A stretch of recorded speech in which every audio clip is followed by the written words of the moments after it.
بسم اللہ الرحمن الرحیم۔ السلام علیکم ورحمۃ اللہ وبرکاتہ۔ عورت مرد کے لیے امتحان ہے۔ رسول اللہ صلی اللہ علیہ وآلہ وسلم نے فرمایا، دنیا شیریں اور سرسبز ہے، اور اللہ نے اس دنیا کو تمہارے حوالے کیا ہے تاکہ تمہاری آزمائش کرے کہ تم اس کو کس طرح استعمال کرتے ہو۔ پس تم کو چاہیے کہ اس کو جائز طریقہ پر استعمال کرو۔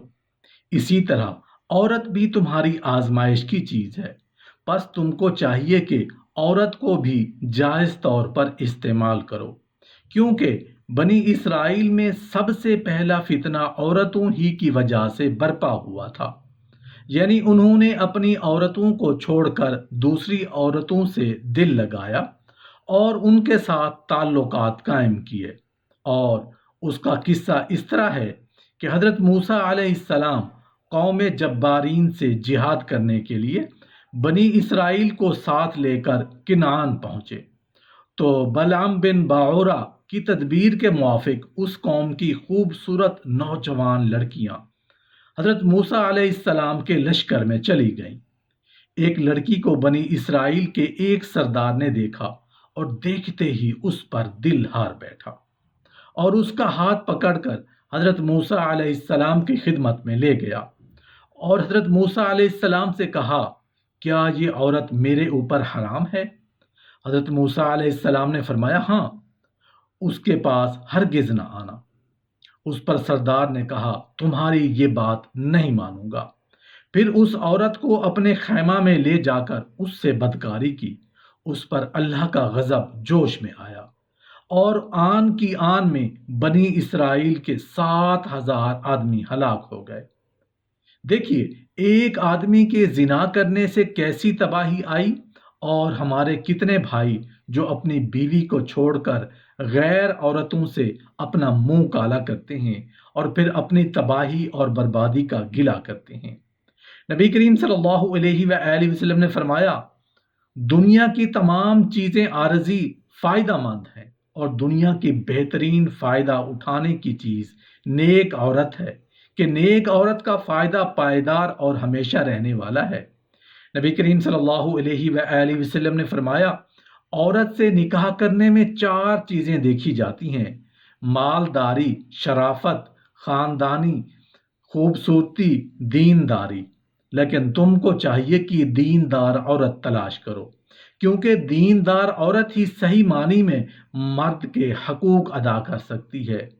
خوبصورت اپنے حسن و جمال پر، اور خاندانی عورت کو اپنے خاندان پر، مالدار کو اپنے مالداری پر غرور ہوتا ہے، جو باہمی تعلقات کے لیے مضر ہوتا ہے۔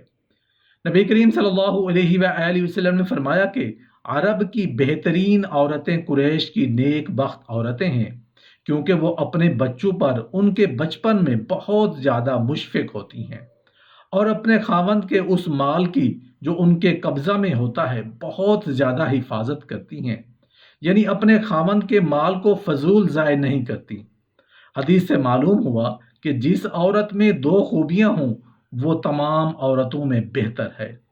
ایک، بچوں پر شفقت کرے، ان کی پرورش سے اکتائے نہیں۔ دوسرا، خاوند کا مال ضائع نہ کرے، بلکہ نہایت احتیاط کے ساتھ خرچ کرے۔ نبی کریم صلی اللہ علیہ وآلہ وسلم نے ارشاد فرمایا، مومن کے لیے تقوی، خداوندی کے بعد نیک بخت عورت سے زیادہ کوئی چیز بہتر نہیں۔ اگر یہ مومن اس کو کوئی حکم کرتا ہے وہ اس کی اطاعت کرتی ہے، اور اگر اس کو دیکھتا ہے تو اس کو خوش کرتی ہے، اور اگر اس کو کسی بات پر قسم دیتا ہے تو پوری کرتی ہے، چاہے وہ عورت کے نزدیک اچھی ہو یا بری۔ بہر صورت اپنے خاوند کی خواہش کو پورا کرتی ہے، اور خاوند کی غیر حاضری میں اپنی حفاظت کرتی ہے، اور خاوند کے مال کو دیکھ بھال کر خرچ کرتی ہے، اور اس میں خیانت نہیں کرتی۔ عورت کی یہ صفات ایسی ہیں کہ مرد کے لیے ایسی بیوی کا ہونا دنیا میں جنت کے ہم معنی ہے۔